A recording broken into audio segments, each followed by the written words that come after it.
I'm Janet Gornick. I'm sitting in the library of the Russell Sage Foundation, where I'm joined by Bob Solow and Paul Krugman.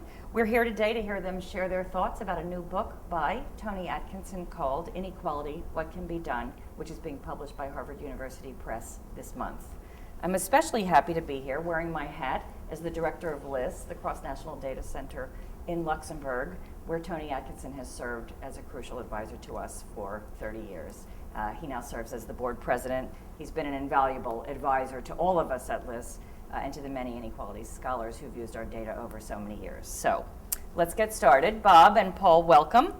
As I mentioned to you both, I'm going to organize our conversation today drawing loosely on a framework offered by the American sociologist Eric Wright.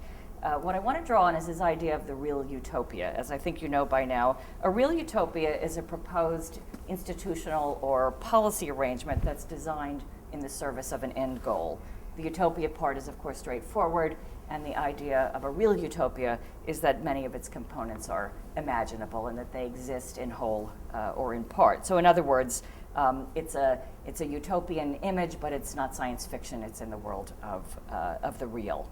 So in my view, this package that Tony has proposed, Tony Atkinson, that forms the core of the book, is really very much like what Wright has described as a real utopia. So the reason I wanted to think about that is that he offers what I think is a useful framework for thinking about and even evaluating policy proposals. And the suggestion is that there are three distinct dimensions that we should think about. One is their desirability. Are the stated end goals desirable?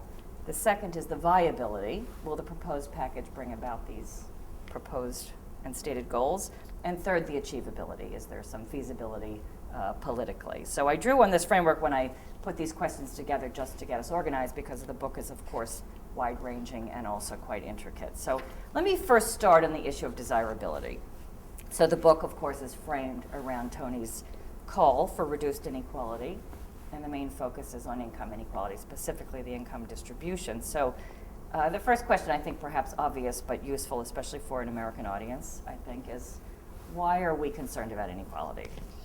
Tony notes in the book, of course, that many argue that we should worry about inequality for instrumental reasons. It leads to a range of social ills and it damages the democratic process. But then he adds a quote, and then there are those like me who believe that the present levels of economic inequality are intrinsically inconsistent with the conception of a good society. So what are your views on this? Why are we concerned about inequality? First of all, I do think it's important that extreme inequality is bad for the democratic political process and has all sorts of other things. Personally, I find extremes of high income and extreme poverty repulsive. I think that's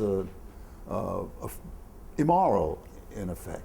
This is a little bit combining or mixing up the question of poverty and the high incomes, the top incomes. I don't mind people being a lot richer than I am. That doesn't bother me so much. It does bother me when there are people who are very much poorer than I am. I think it's a bad society that tolerates extreme poverty in the presence of high incomes and high productivity, so it could clearly do better. Paul? Yeah, I have two thoughts. The first one is pretty well fleshed out, which is I am, and I think lots of us are, to some degree, Rawlsians. That is, we think that at some level you ought to think about society in terms of what would you want if you didn't know who you would be behind the veil of ignorance. And you don't have to be a rigorous Rawlsian to feel that it is right, it's appropriate to care more about diminishing misery at the bottom than increasing comfort at the top. That if you can transfer $1 billion worth of purchasing powers from there to there, and or even if it's a leaky bucket, which we're not clear it is, that is a good thing from the point of view of some notion of justice. And there's something, I think, my second point was a little bit vaguer, but it's not just the functioning of democracy, but there is a kind of a democratic goal, a democratic idea, which is not purely political. It's an idea of something like equal dignity, that even though, yes, some people, no one expects exact equality or anything close to it, but the idea that everyone feels correctly, that they are being treated as a person of equal worth with other people. And extreme inequality is inconsistent with that. You're just not going to be able to have that kind of society when people are in entirely different material universes. Yeah, but I think there's a lot of truth to that. The French novelist Anatole France once said that freedom is the right of the rich as well as the poor to sleep under the bridges of Paris. And there is an element of that. Citizenship requires a certain degree of equality. Let me push on and ask the question to sort of turn the fine lens on the goal here. What exactly are we aiming for? I was taken by this. Tony writes in the book, quote, "The goal is to reduce inequality below its current level in the belief that the current level of inequality is excessive. I've stated this proposition deliberately in terms of the direction of movement, not of the ultimate destination." So my question for you, is that satisfying? Is that sufficient? Paul, what do you think? It is for me. In fact, I think it's right. If you ask me exactly how much, Paul already said, no one can aim for or even believe in the possibility of everybody having exactly the same income, the same wealth, the same this, the same that. If you ask me what degree of inequality we should aim for, what Gini coefficient is the right coefficient, I couldn't answer. It's like Mr. Justice Stewart in pornography. I don't know how to define it, but I know it when I see it. And I feel the same way about inequality. I see the inequality in the US, and it's obviously too great. It would do us no harm, and in fact, as a society, do us a lot of good if the extremes were moved closer to the center. And I think that's the right attitude with which to approach the problem. In a way, this comes back to the question of real utopias.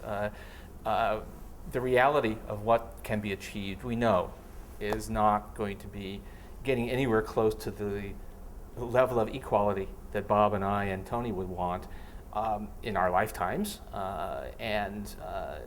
so you don't really need to know where the resting point should be.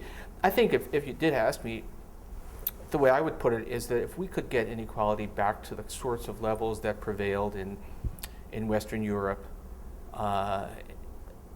30, 40 years ago, if we could get it back to the level that prevailed among the white population in the United States 40 years ago, I'm not sure that you would say that that was any kind of ideal, but it would certainly greatly reduce the priority of the issue.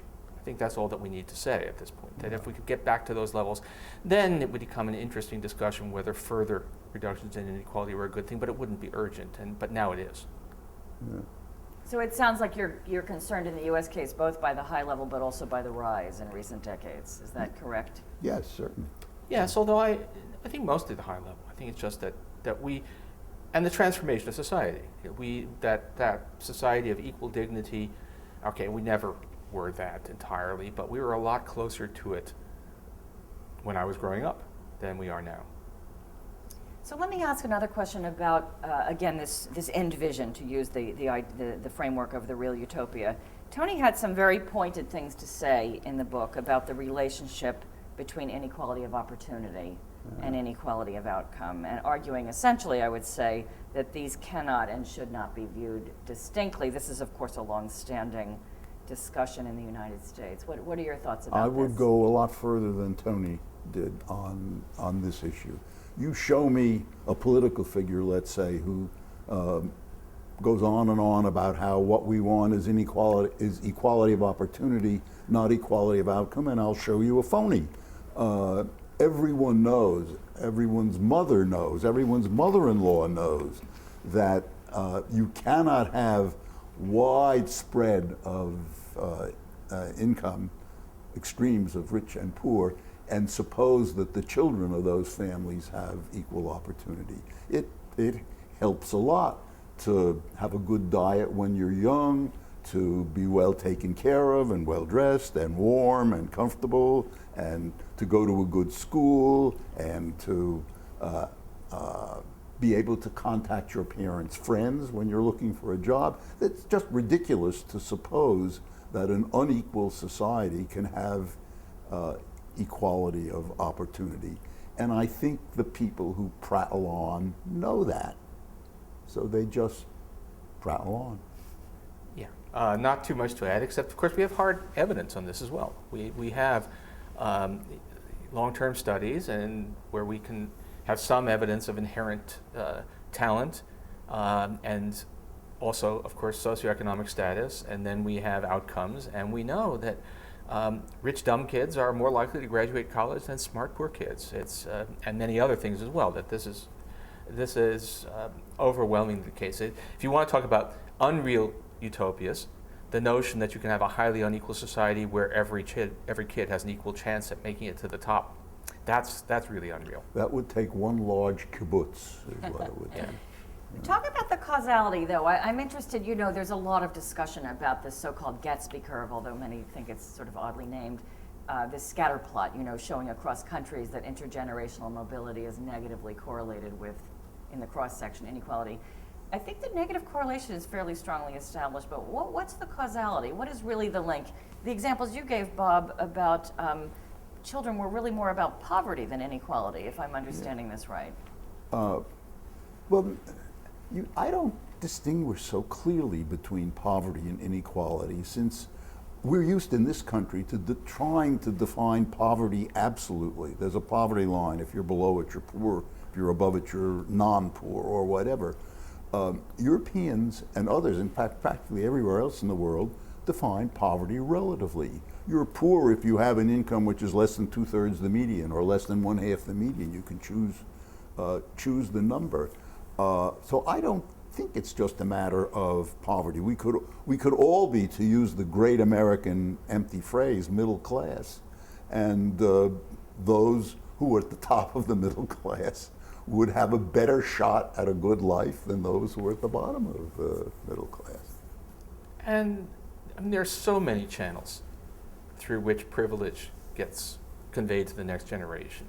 Some of them are very raw, like having enough to eat when you're a child or having adequate medical care. Some of them are fairly subtle, like knowing people who can give your son or daughter an internship, right? There's a whole range of different types of things. So there's no cutoff that says as long as you have a family income of $23,000 a year, then you have full access to everything society has to offer. It's just very clear that you don't have to. It's impossible to enumerate because there would be hundreds and hundreds of channels. The book that got so much attention last year, the book by Thomas Piketty, which of course you both know well and I know you both reviewed.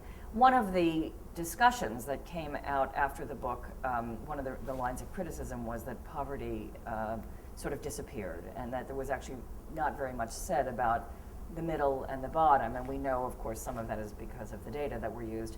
Tony sees this differently. He seems to see less possibility for looking, or less value for looking only at a single part of the distribution. What do you think about that? I think the books are different. They're about different things in a way.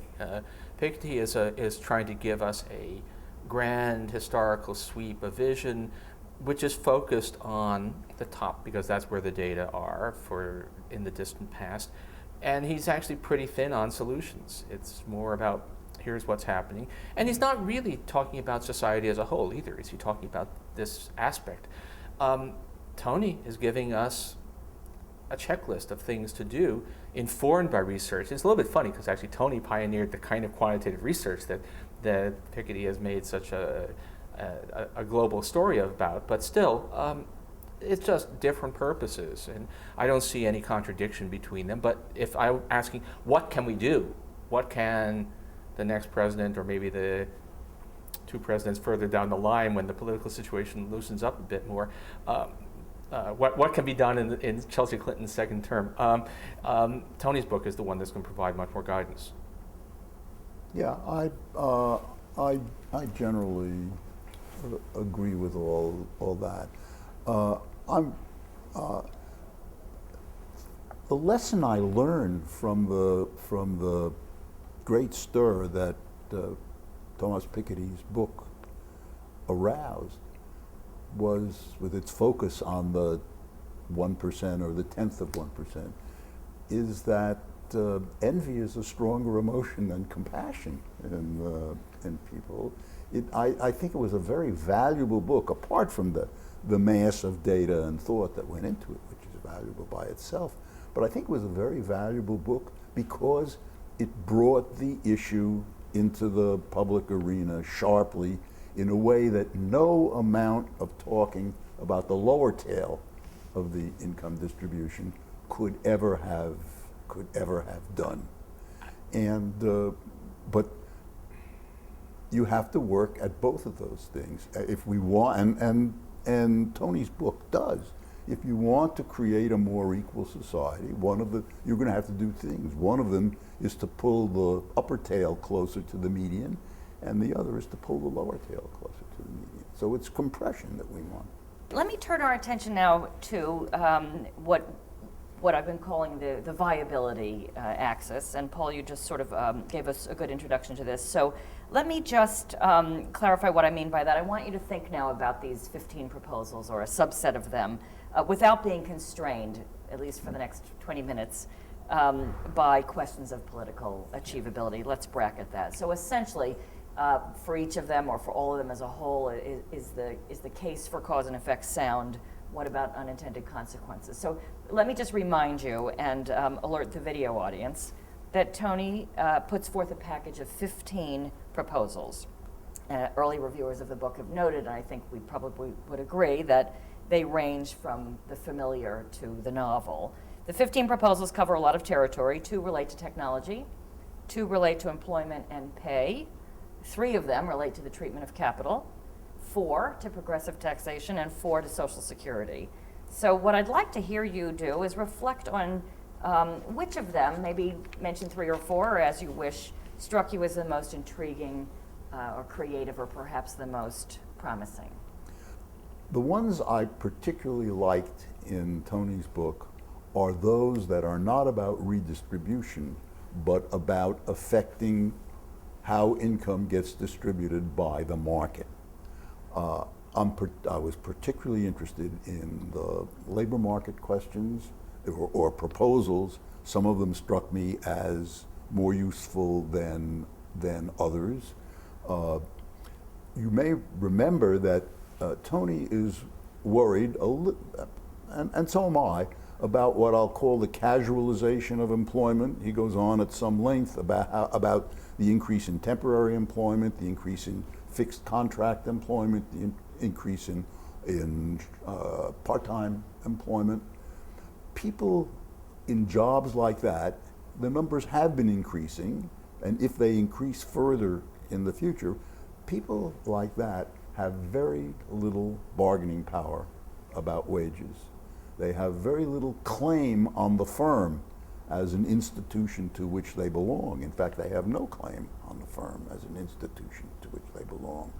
And so finding ways, almost certainly through public policy, of providing more protection or bargaining power or wages for people in those classes strike me as very important. And Tony speaks of legislation to make it easier for trade unions to represent workers. It's going to be hard for trade unions to represent casual workers because there's no stable membership to worry about, but maybe that could be worked out. He talked about a social and economic council to have a conversation. I tend to be pessimistic about the viability of that. You can have a lot of conversation, but who is listening is more to the point, and so I don't see that. He did speak about a pay policy, a wage policy for the country, consisting of a relatively high minimum wage and a set of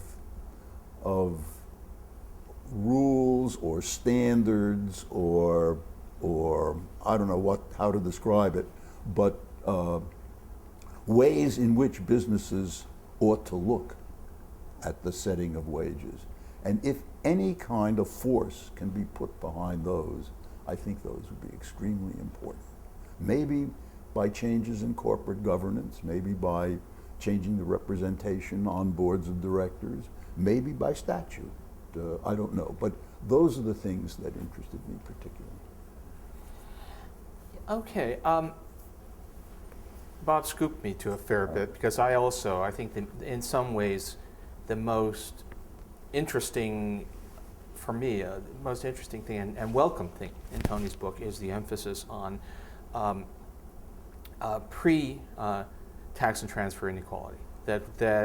His argument that you can do quite a lot on that front, which is something I agree with, and in fact it's something that's been a kind of I've been told that's a new movement among liberal economists in the U.S. that I didn't know I was part of a movement, but apparently I am. And it's what makes you think there's a movement of liberal economists? I know, all three of us. Anyway,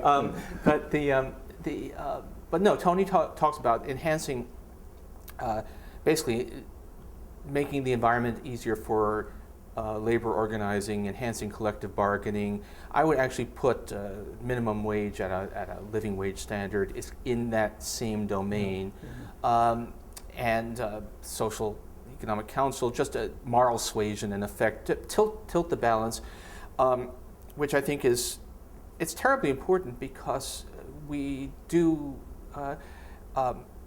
It means, among other things, we're not being fatalistic about the market distribution of income. There has been this strong tendency for the past several decades to say, well, the gods of the market set wages, and yes, maybe you can tax and provide aid afterwards, but there's nothing you can do. And that looks like it's not true.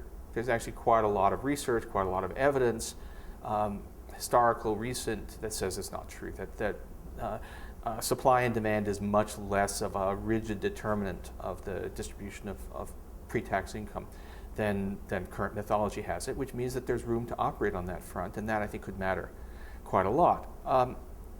I think it was very interesting that Tony makes full employment an inequality policy, yes. Which turns out, I mean, it's funny, if you really believed in competitive markets, it's not at all clear why a depressed economy should work.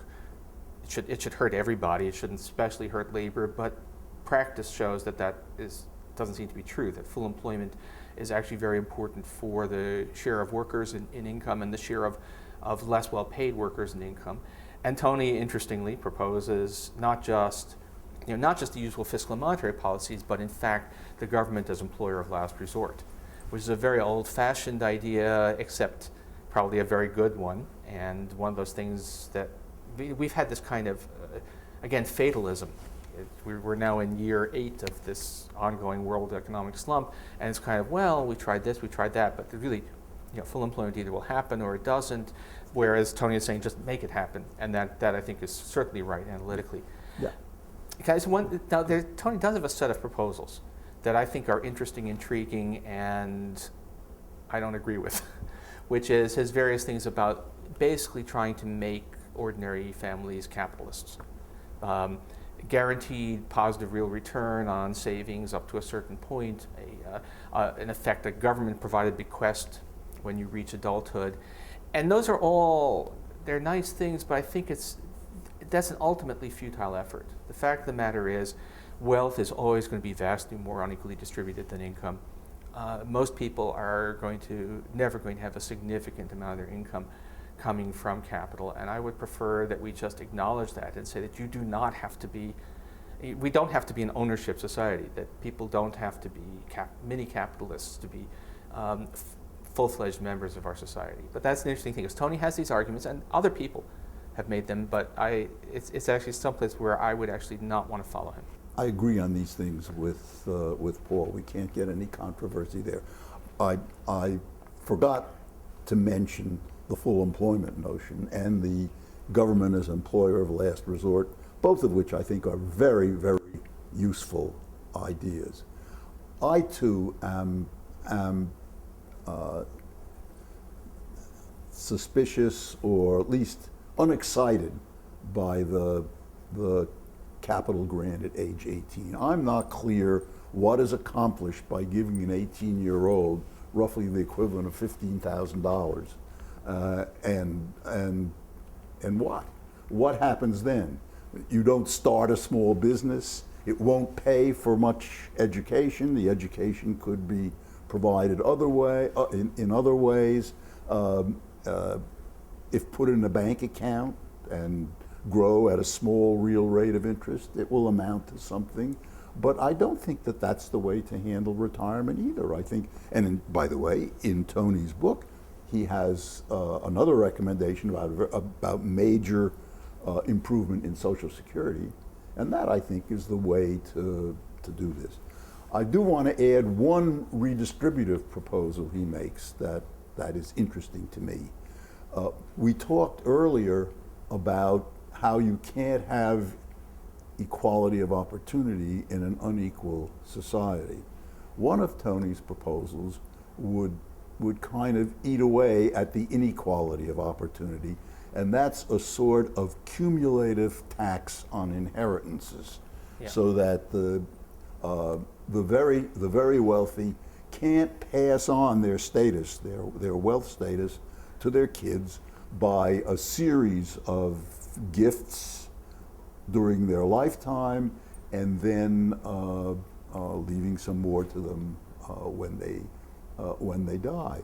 And the idea of making it cumulative, so that no lucky offspring can become wealthy over time simply by waiting for parental money to drop into the basket.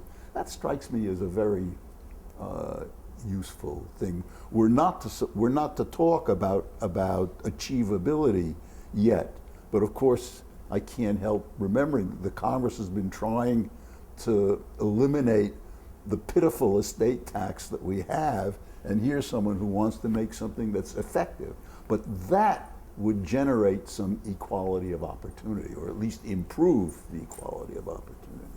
Tony talks about the basic income in the form of a child allowance, which I think also brings us back to the opportunity question. I think you all know that in the Cameron years, the child allowance, which used to be universal, was means tested. So a means test was set quite high, but in Tony's estimate, and I've heard Holly Sutherland say the same, I think he notes something like 700,000 children are now no longer on the child benefit there. So what he argues for is, and I think it can be extended to other benefits, of course, making it universal, removing the means test, and having it taxed. I think, Bob, I've heard you speak in favor of that idea. Is that correct? Yeah, I think that's a splendid idea. I think our means testing sounds so plausible. Why waste this on people who don't need it? But we know two things about means tested benefits. One is, and I believe, if I remember rightly, Tony mentions both of these things. One of them is that they're never fully taken up. If you offer a means-tested benefit, there will be many, many eligible people who simply, for one reason or another, maybe because they think it stigmatizes them in some way, maybe ignorance, maybe some other reason, they don't do it. Even so, kind of normal a benefit as the earned income tax credit, which, it's part of the tax return, the 1040 and all that. It sounds so natural. There are many, many eligible people who don't take it up. So means testing eliminates part of the benefit, part of the good that a benefit can do. The second problem is that it's very difficult, maybe impossible, to design an effective means-tested benefit that doesn't end up with an excessively high marginal tax rate on the beneficiaries as they earn their way out of the benefit, as their means increase. Phasing out seems always to involve a very high marginal tax rate, and so it provides a bad incentive, and it's no good from that point of view. The idea of non-means tested benefits, especially a child benefit, which also bears on the equality of opportunity issue, but that kind of thing, and making it just taxable as normal income, that sounds far more sensible to me. Yeah, just to actually follow up on everything Bob said, on the people not taking it up, we have a lovely illustration right now with as the Affordable Care Act is implemented, as half the states have refused to expand Medicaid, which in itself is a fairly incredible thing, for free. Nonetheless, there's a substantial increase in the Medicaid rolls even in those states. The law hasn't changed any, but people have heard, oh, there's this thing called Medicaid. I might be eligible for it. People are calling them woodworkers, which is actually a very good thing. This is a very important benefit. So means-tested programs are complicated. You have to apply, you have to know about it, and often people don't. So a universal benefit works much better. The marginal tax rate issue, you want to think about that as a trade-off. You save a little bit of money by means testing, which means that tax rates on higher incomes can be lower.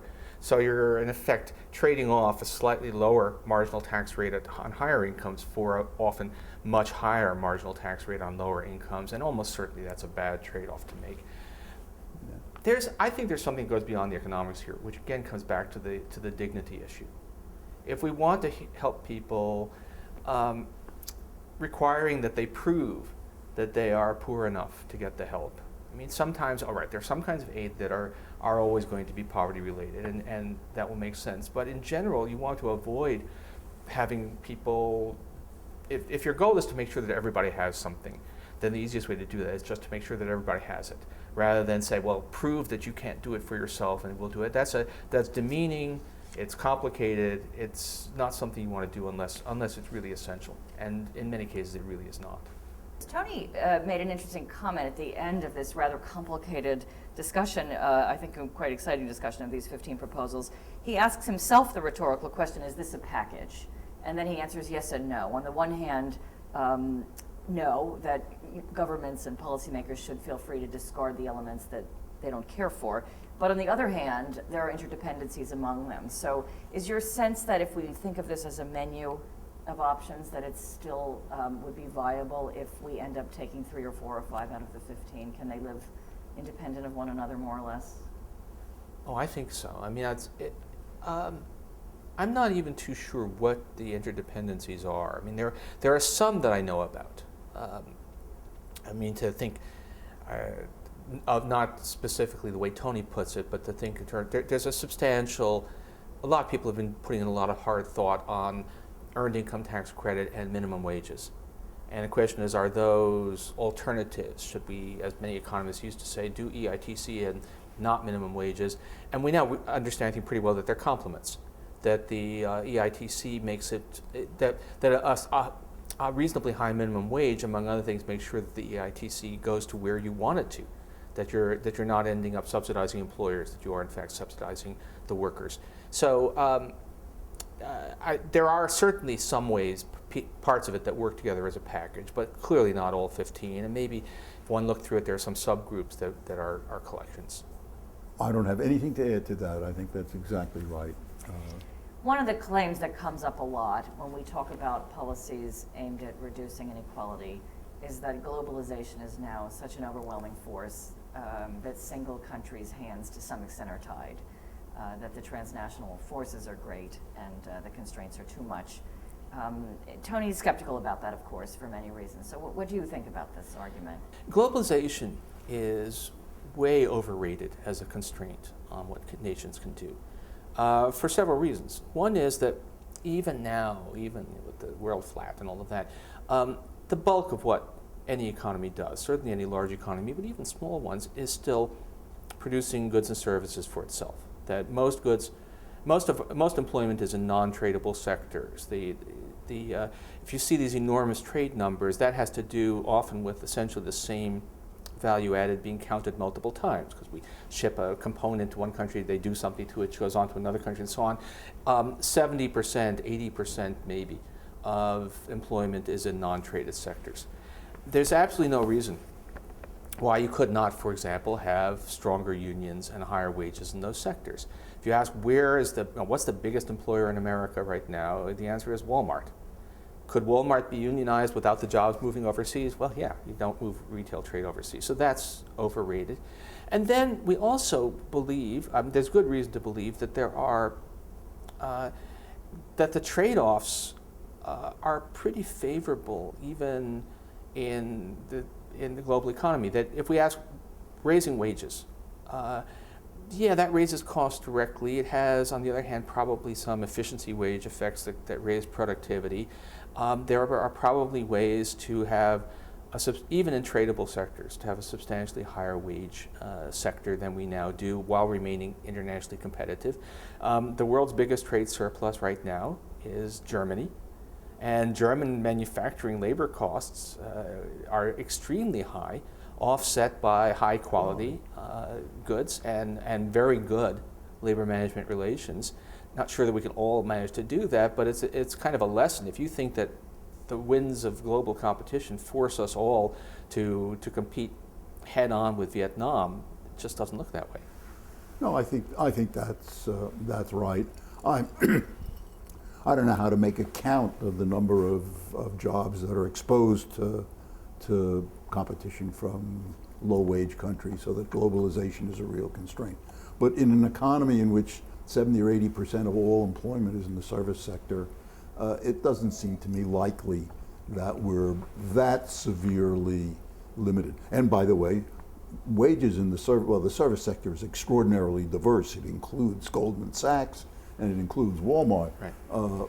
But on the whole, raising wages in the service sector would not interfere with competition in tradable goods very much at all. So I rather agree with Paul about that. And also, I want to make the more fundamental point. The way to answer this question is to try. You don't know really how any very complicated set of policies works until you see how they work. And the notion that you have to know the answer before you try a policy and move, which is, by the way, another reason for wanting to move toward limiting inequality one step at a time. See how it works, and then you will know when, or have a better idea when to stop. I can't resist adding also that something that we've certainly learned from LIS is that levels of inequality vary dramatically across countries, all of which are subject to globalization, many of which are direct neighbors of one another, trading partners and all kinds of things. Yeah, so I think sure. that's, I think Tony's argument that national policies matter are certainly persuasive. In a minute or two, in a few moments, I'm going to turn to the question of achievability, and I might add that I've told Tony that one of the things we're going to try to do today is have you talk a little bit about the transferability of these ideas to the U.S. context. But before I do that, I want to ask you a question actually that he posed himself. So in anticipation of us talking today, I asked him if he wanted to suggest a question, and he did that. He sent a question this morning. He noted that he gave a lecture last night at the London School of Economics based on the book, and a journalist in the audience made a very intriguing comment. And the journalist remarked to Tony, as he put it, that in this book, Tony tries to bring together a range of departures, all of which are, this has to do with the issue of Tony's implied critique of modern economics. So the journalist remarked that in the book, Tony tries to bring together a range of departures, all of which are now very much part of mainstream research. For example, heterogeneous agents, monopolistic competition a la Krugman, efficiency wages a la Solow, non-welfarist welfare economics invoking Sen, and so forth. And the journalist noted to Tony, then when these are all taken together, that issues such as the trade-off between equity and efficiency look quite different. And that brings Tony then to pose, I guess, a larger question. He said, this leads to my question for Bob and Paul, which is, how can inequality be brought back into the center of economics? Well, I think that Tony is actually doing it in the right way. I don't think that it makes sense to tell the assemblage of graduate students in the U.S. Inequality is the central or a central question in economics. Let's talk about inequality.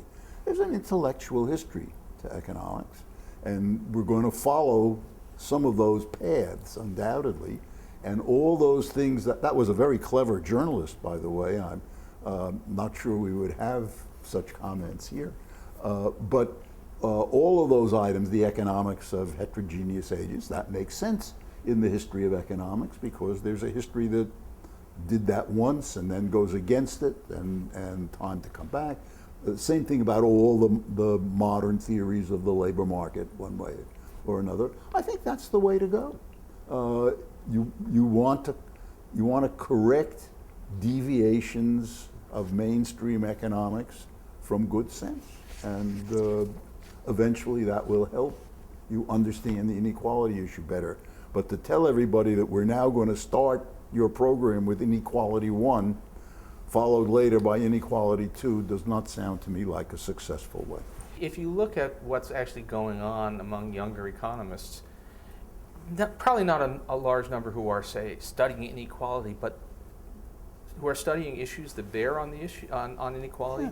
Very much the latest Clark medalist, Fryer, is doing applied microeconomics. Is very much is about the kinds of issues that are involved in the whole inequality discussion. And in fact, that's been true of several of the Clark medal, of course, is it's given to an economist under 40, and it's the big prestige thing is the pre-Nobel, and actually harder to get than the Nobel. You're both recipients, if I'm correct. Yeah. Yeah. I was once 40.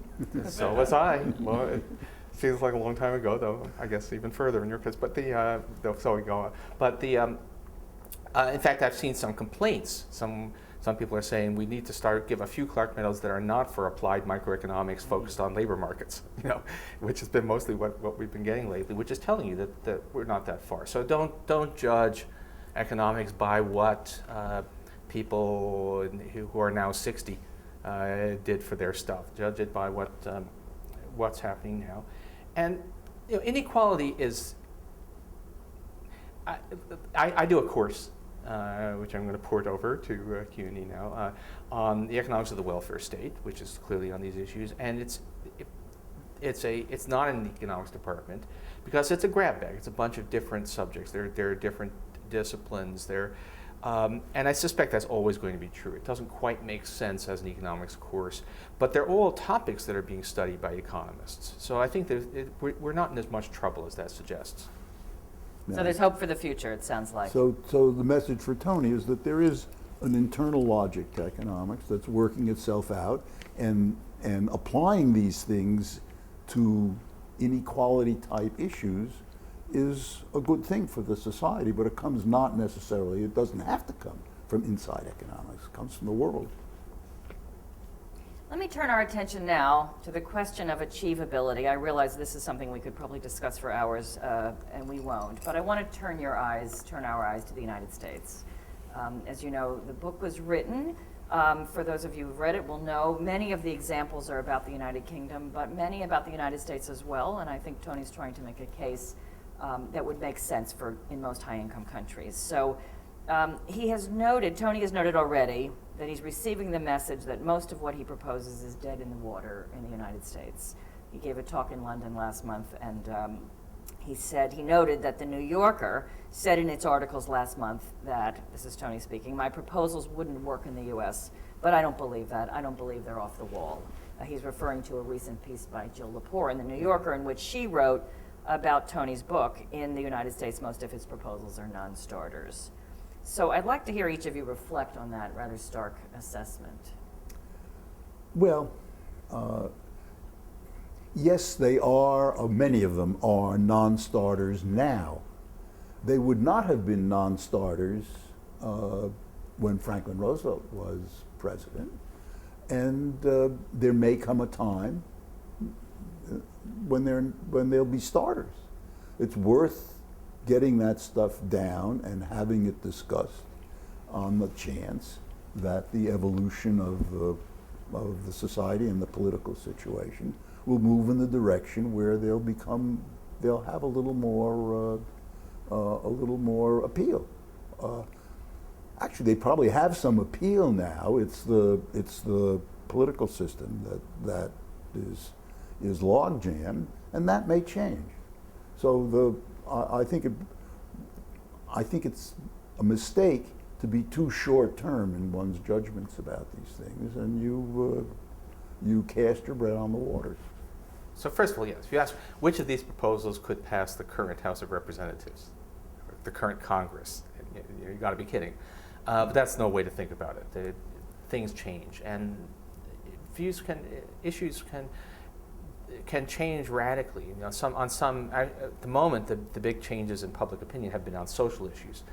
But that I think is worth saying, that gay marriage was an anathema to many voters just a decade ago is now perfectly, is sweeping because there's not much opposition left. And what I mean, if I try to take a really cosmic view, why is America different? Why it has been true that things that are within the discourse are achievable in European countries have been beyond the pale in the United States for a long time. It's pretty clear what that's about. Ultimately, the distinctiveness of U.S. political economy is pretty much about race. We know that. There's overwhelming evidence that that's what makes us different. But it's also of diminishing significance, I would say, despite everything you see, despite the fact that it's certainly of major significance. Prejudice is on the decline. The society is itself becoming more ethnically diverse. Even if people who thought that we'd have a solid liberal majority now because of the changing character of the population have been sorely disappointed. But I think there's lots of reasons to think that three presidential elections from now, the United States might be a very, very different place politically, much more amenable to things that now seem completely off the table.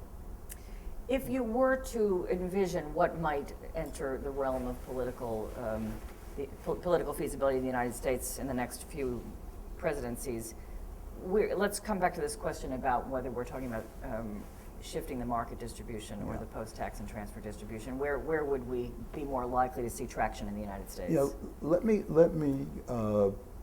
quote some results of a political scientist, sociologist at Northwestern named Leslie McCall, who has done some survey work on this. And she finds that there is quite a fairly substantial consensus, even among self-identified Republicans, that the distribution of income is unfair. Unfair is a very key word here because for one reason or another, fairness still seems to be a virtue. And there is this fairly good opinion that especially incomes at the top are too high. There's a little less consensus that incomes at the bottom are too low.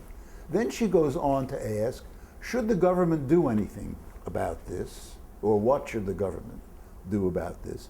And the answer generally is no, the government shouldn't do anything about this. True amongst self-identified Republicans, independents, and even a fairly substantial number of Democrats. This probably relates to a generalized mistrust of government, which we all think about and may change. Then she asks, well, who ought to do something about this? And some large numbers, majority of Republicans, independents, and Democrats say business should do something about this. Well, I don't think business is going by itself going to do anything about it, but this suggests that there actually could be some viability for imposing changes in corporate governance, in trying to either encourage or enforce changes in the way businesses make decisions, large businesses in particular, make decisions that affect inequality. So there is I think there's some hope there. Public opinion is quite strongly supportive of raising wages. Raising the minimum wage is overwhelming. I mean, it's hard to find any policy proposal that has as such a large supermajority in favor of it, including Republicans, as raising the minimum wage. That tells you something about our political system, that it doesn't happen, but it's not a problem of public opinion. Even unionization, I've seen some results that say that, again, even self-identified Republicans, if asked, should workers have the right to form unions and seek higher wages, often say yes. So actually these pre-tax and transfer interventions, if anything, have a lot more public acceptability than the redistributive state afterwards. And then I think there are other results. You ask people, do they approve of government government benefits, government programs. Many will say no. Then you ask, well, are you a beneficiary of any such program yourself? They'll also say no. And these are people who are on Social Security and Medicare. So one way to make these things, get a program enacted, and after a few years, it becomes invisible. And people think it's not a government program. It's just there. I think that will eventually happen, actually, with Obamacare. So I don't think these things, the idea that the United States is fundamentally opposed to doing things both pre-market and post-market is wrong. So I think, Paul, you'll be happy when people's signs say, tell the government to keep their hands off my Obamacare. Yes, well, except yes. given the way we've done, it'll be keep your hands off my Kynek, keep your hands off my New Jersey. But yes, exactly. Yeah. But speaking of public opinion, though, Paul, I think I've heard you say and write, I think you've written about the Walmart case of raising wages, that it wasn't just tight labor markets at the bottom, that there really was some moral suasion going on, some sense of pressure from society, given this big wave of discussion about inequality? Yes, I think so. It's too narrow a view to think that unless we have actual legislation, nothing happens. It sure helps to have legislation, but a climate of public opinion, protests, among other things, what we think we know, what I think I know about labor markets is that wages are much less, again, pinned down, that there's a fairly, if you're a retail, a big box store chain, then you face some real trade-offs. A low wage policy means you pay low wages, but it means high turnover, low productivity. It doesn't take a whole lot to push you into a Costco type policy of much higher wages. And at least what arguably is happening with Walmart is that they are a fairly modest amount of external pressure combined with a slightly tightening labor market is enough to make a big difference in their wage policy. That's what we're looking for. There was a story that played out in Massachusetts a year ago, roughly a year ago, that's really very relevant here. There was a small chain of supermarkets. It was not a large chain, but the supermarkets were genuine supermarkets, competitive with the national chains of supermarkets. This chain of supermarkets was a classical high road employer. They paid high wages, they treated their employees well, and they made a profit. There was very low turnover, the people worked hard, they smiled at the customers smiled back, and they came. The cousin of the CEO, who was a member of the board of directors, made a grab for the firm because he wanted to convert it to a real, efficient, tough-minded retailer. So the two cousins were at odds on this. The bad cousin, the low-wage cousin, the tough-minded cousin, seemed to be winning. The workers went out on strike. The customers went out on strike. The customers were parading around the lot with signs saying, "We want Arthur." Arthur was the good cousin, and the stores couldn't do a damn thing. And in the end, Arthur won. The bad cousin threw in the towel. The workers came back. The customers came back. So now this is Massachusetts, and people are crazy in Massachusetts and all that. But nevertheless, there is some of this, and it can be made to work. Although powerful unions and minimum wage laws help. So I mean clear. I mean, we think that pressure, moral suasion can matter much more than economists like to think. I wouldn't mind having some real legislation behind it as well. But come back to Tony's point. This can be changed. That you do not want to be fatalistic and imagine that it's all determined by forces beyond our ability to manage. That there's lots and lots we can do.